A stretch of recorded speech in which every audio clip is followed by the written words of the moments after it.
खाली करायला नंबर आला का ना मग का सुट्टी द्यायची नाही. असं दाबात घ्या टाकायचा, देवाचं नाव घ्यायचं, हर हर महादेव, सगळ्यांचं भलं कर. सुरुवात फक्त आपल्यापासून. गाडीतलं गॅस, सामान, लायटर, काडीपिटी, माची सगळं काढावं लागतं इथं आणि मगच गाडी आत घालायला. गाडी खाली झाली, आता नीट भरायला नागपूरला. आणि परत रात्री हैदराबाद चालीकडे येऊन झोपलो होतो. अजून नागपूर इथं आहे 600 किलोमीटर. आता एका रेषेत नागपूर. हैदराबादला हायटेक सिटी म्हणतात ते अशा बिल्डिंगमुळेच.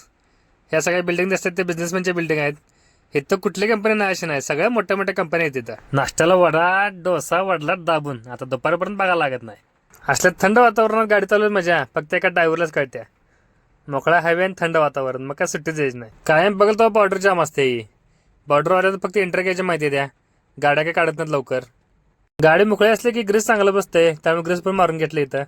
आलो बघा कंपनी आहेत बैद्यनाथ बायोफ्युल बुट्टीबोरी. नागपूरला पाऊस चालू आहे, तुमच्या भागात पाऊस चालू आहे का नाही कमेंट करा. तर भावांनो उद्या आपली गाडी भरणार आहे आणि असेच ड्रायव्हरचा ब्लॉग बघण्यासाठी नक्की फॉलो करून जावा. तर चला मग भावांनो भेटूया पुढच्या ब्लॉग मध्ये. तोपर्यंत लाईक करा, शेअर करा आणि कमेंट करा लागत्या #ड्रायव्हिंग लवर.